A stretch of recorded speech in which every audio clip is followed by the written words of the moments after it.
BunDat podcast.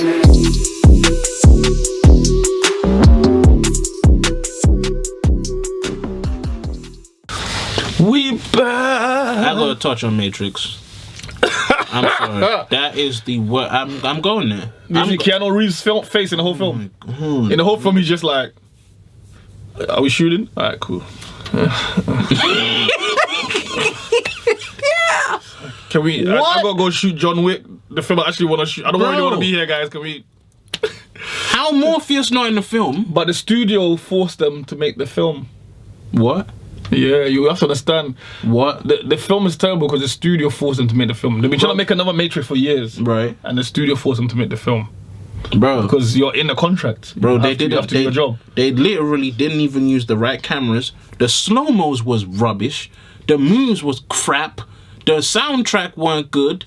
It looked very small. Like the visual representation of what the Matrix is and those last three films is night and day. And it's intentional. It's like what happened with Justice League with the Snyder situation. Bruh. Like they're forcing you to do something you don't want to do. So you intentionally make something quick, rushed, and crap. So that you can go and shoot John Wick and do what you really want to do.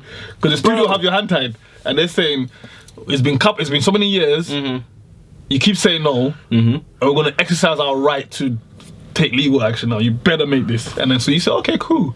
Let me shoot it on this iPhone. It was bad. It was really, really bad. It was they had friendly. They had friendly sentinels. Trinity could fly like out. Pokemon, you know. Don't you think it did look like, bro? Trinity could fly out nowhere. And Agent Smith was his guy. Trinity could fly out nowhere. Agent Smith came back to beef. Agent Smith ain't Agent Smith. He came to back the beef. The Merovingian's a crackhead. Like, bro, what? It was rushed. It was just trying to do what they were told to do. Morpheus is some half cyborg data thing, right? Trinity is probably the only kind of only kept some revenance of what she was. And Neo don't even know he Neo? Are you kidding? This man could fly, he could see the codes, he could fly shit blind, and now he don't even know who he is, and he walking around with a bald patch, no hair, and barely could do kung fu. Y'all wanted me to watch that rubbish? I'm about to say that. I'm glad I didn't pay for that. If I paid for that, I would have wanted my money back 10 times. You lost your mind. That movie was horrible. Was terrible. What? Wardrobe was terrible. Cameras was terrible. Horrible. Graphics was terrible. There was nothing good about it. Music was rubbish. Yo. Neo could only push air. What? It was terrible as hell. Bad. When did Trinity become the one? Excuse me? What is this? It's smart though. No, it's not. I'm saying from a business point of view, making it like Bro, you don't get to Me Too the Matrix. Heroin strong. You don't get to Me Too the Matrix. Y'all need to stop this, bro. Me Too? They Me Too the Matrix. You ain't shit, bro. They did. When did Trinity become somebody? You make it make sense to me, bro. How? You said they Me Too. Come on, bro. Come on. This is mad, bro. The last three films was They didn't need a fourth one. I don't care what the studio was like, yo, you gonna shoot something. They left it right. You know what I mean? And these guys were like, all right, we'll shoot something. You know what I'm saying? Horrible. Yo. Neo doing the air push, and then there was one scene where he about to get kicked. He stopped the kick or a punch or something. I still know kung fu. You Neo, you better know kung fu. Old age. Come on, bro. And then it's like you can see how quickly they rushed it because half the script is like was that film with Leonardo DiCaprio with the dreams? Inception. Yes. Half the script is Inception. Even they keep going to the balcony. I'm not trying to jump off. Half the script is Inception. They just quickly plagiarized. Ridiculous, man. Ridiculous. Don't go see the film. Don't tell me. But that just tells me they did it quickly, so it means they're spending way more time. That next John Wick gonna be lit. It better be. It better be, boy. It's gonna be crazy. Oh, it better be. It's gonna be the actual budget is actually going towards that. Oh, I hope I'm so. sure they finessed it. The wardrobe's gonna be crazy. The music's gonna be crazy. John Wick was so good. Like that's what he really wants to do. John Wick was so good, and The Matrix was so bad. It was like, oh, what is this? Warner Brothers. Horrible. And y'all stole the whole Matrix idea from Sophia Stewart. And she spent the last 30 years whooping your ass in court, and y'all had to pay off millions after you made billions? The game is rigged. Come on, bro. I'm so tired of this being our story, bro. This is what I meant about our image. Jada in it, she like playing the old, Oh my days, the old annoying corporal or whatever they call it. She ain't no oracle. When did I said like corporal, like she's like a army leader. Yeah, I know. Like, she's old now. Stupid, bro. Jada Pinkett was there for no reason. What did she need to be there for? For what? For what? Just, man, that's another one. Giving orders. Giving orders for nothing. Sergeant. The orders that in the end she decided to take away. To renege anyway. So you just wasted the whole script is just what? Horrible. Yeah. Horrible. Don't ever tell me about that film again. Some people online try to tell me the film was good and you don't read the comments. Shut up. That film was horrible. Yeah? It was not good. I don't care. I think we're probably the only people that talked about it. You know what I'm saying? Probably one of the worst films ever in life. Yeah. Ever. My favorite is the second one, where Neo's actually the one. Yeah, the first one, they just finessed us. They just got us there so they can talk. Yeah, because everybody say that they love the first one. Nah, let's start with that first one. The second one is the one, bro. The third one, okay, I get that, but that's my second favorite, and then my least favorite is actually the first one. Running away from like worms and all of that. Agent Smith kicking your ass the whole film, and then right at the end, I'm Neo. Finesse. Really? Come on, bro. No, I needed to get that out because I can't believe the Matrix is over. They need to leave that alone. Can't believe they did that. They should have been leaving that alone, but now they need to leave that alone. Like, don't do it again. Don't do it again. Whoever you are, Wansky, whoever but I think it's just a season. The woke people they talk about like season of return, season of circle. So like the Matrix are coming back. But there was no message. Like at least with the first three, there was a message. Just revisiting stuff. Do you know what I mean? The same way, Megan Good revisiting these streets. You know what I mean? I think the coolest thing about the fourth film was the callbacks and seeing the young characters growing up and seeing certain familiar faces. That was cool. Outside of that, it was a waste of time. Trash film. Waste of time. Don't you ever do that to Neo ever again in your life. So, if you're watching this, go watch the Matrix, the new one, and then tell us what you think. But go see it. Don't take our word for it. Go see it. I am not a fan. Go see it. Go see it. King Aries want y'all to make your own opinions. I'm trying to save you lot because it's just a waste of time. I want to know what they think. Yeah, man. Like. So yeah, moving on from that, what films would you like to see? Because I think another film that's about to drop this year is Into the Spider-Verse 2.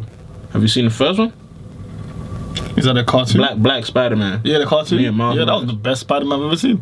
They're about to make a second one. Yeah, that was the best. When people be arguing about Tom Holland, like with the best Spider-Man I've ever seen is a cartoon. Miles Morales, that was masterful. Masterful work. I was drawn in. Yes. When the uncle was chasing him and stuff, like the whole family, the storyline is so much better than the actual films. Like the whole story, like that was the best. Brilliant work. That was the best thing. I can't wait for Into the Spider-Verse 2 to come out. It's gonna look even more crazy. He's grown up more now. He's obviously more aware now. Like it's gonna be mad. They did the Kingpin justice, and it was actually the Kingpin from like the comics, the way he was. It was mad. Like the dynamics of how they were. Like I've always wondered if there will ever be a way for them to almost kind of like scan the comics into animation and just make it like that, and somehow Into the Spider-Verse is like that. Yeah, because they actually put the effort. They got the freedom to really do that. Yeah, brilliant. I can't wait for part 2 of that. I can't wait for that to come out. Do you know what I'm saying? I can't lie, I was waiting for Matrix when they were advertising in the summer. Yeah. Talking about December, I was waiting. I was like, oh my god, what? Yeah, they made it. I thought they were going to take it seriously. Then I realized, oh no, the whole film is a rebellion. The whole film, what they're doing is they're protesting that you're forcing us to make a film we don't want to make. You know what I'm saying? And you can see it. Literally every scene, Keanu Reeves is just like, okay, action. Because that's what you're going to get if you force someone to do. It's the same way when you force an artist to have that 5th album on a 5-album deal and they just give you a mixtape or something like that. And then when they find it independent, they drop the real album. Right. Yeah, man. Yeah. So, But speaking of that, man, like, what's your take on the state of the industry right now? For the music industry? Yes. What do you mean? If you had the choice to make music with a label... What, sign? Yeah. I ain't signing. That's been me from day though. I ain't signing. Nah. I mean, I will do a partnership, We'll work something out. Explain to the people what the difference is between signing to a label and a partnership with a label. Signing to a label, they usually own. They own you. They own you. They own your masters. They own. Do you know what I mean? Most people are just worried about 360s, which you're probably gonna get now in this day and age. You can't escape it. But that's not even the thing you're worried about. They own your publishing. 360 affects you today. Only your publishing affects you. In 100 years, when people listen to your music, they still get the money. Do you know what I mean? Partnership is like they can distribute your music. Your music is under Universal, under Sony, or under Def Jam, whatever. They can distribute. I mean, you share some royalties with each other, but eventually everything goes back to you. And it's usually in the short term. It's just you work together because sometimes you want the machine because they have the big budget. They can advertise your stuff. They can do posters or. There could be a Def Jam showcase. Now you can get on that. But it also helps that if you're partnered with a label like Rock Nation, now you can get the Rihanna feature. And now you can probably get it for free as well. And you don't have to chase no more because now you're partnered. You know what I mean? So it's like the best of both worlds. It's like the benefits of being signed to a label, but without all the, getting bent over the table and getting. Do you know what I mean? Absolutely. Yeah, partnership, hell yeah. Because, you know what I mean? But sign now. It's like. But that's me. I'm about my money. I'm about my, you know what I mean? This is not just art for me. This is business. I'm about the music business. Like, you know what I mean? So, yeah, I ain't signing. And signing works for some people. Yeah. Like, you know what I mean? Ed Sheeran signed. And artists like that, I would never say, like, be independent. Because what would he do? True. Like, he needs the machine. You know what I'm saying? So, signing works for people. It's just what works for you. For me, I know I'm confident in things I'm going to create and what they would do later on in life. And I want that money later on in life. And also, I know I want my money now as well. So now and later on. And I know exactly what these labels are doing as far as if you take away the money, because they're able to put a big budget into you and whatever. But I know if you take away the money, I know exactly what they're doing for you as far as making you successful. It's nothing.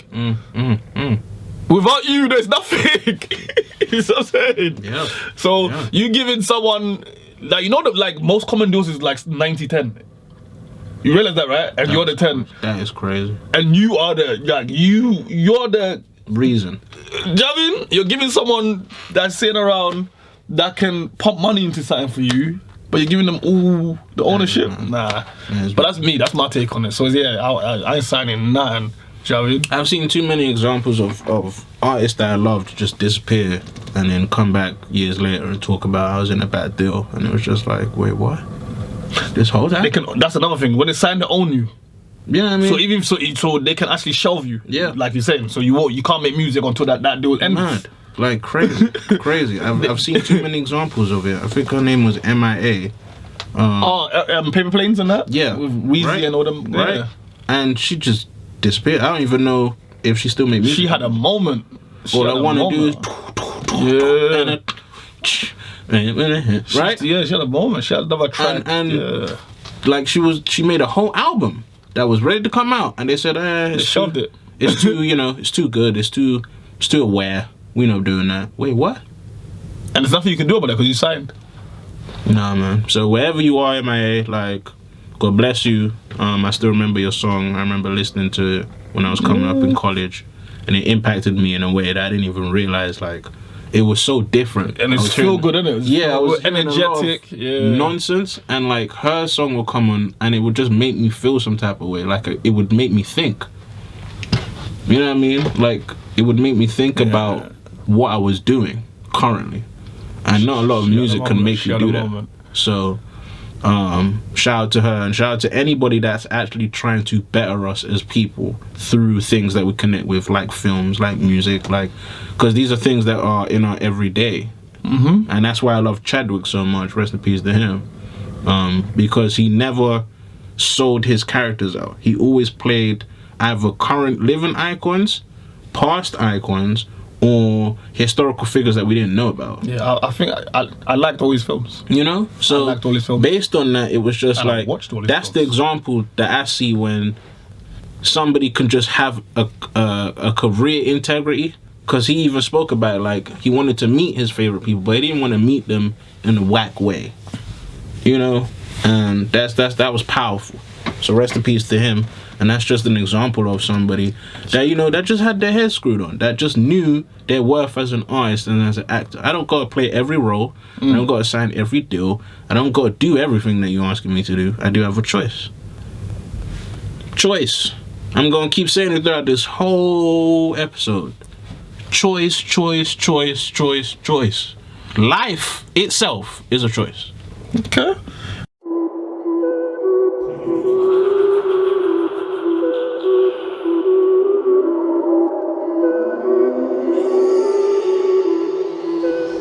BunDat podcast.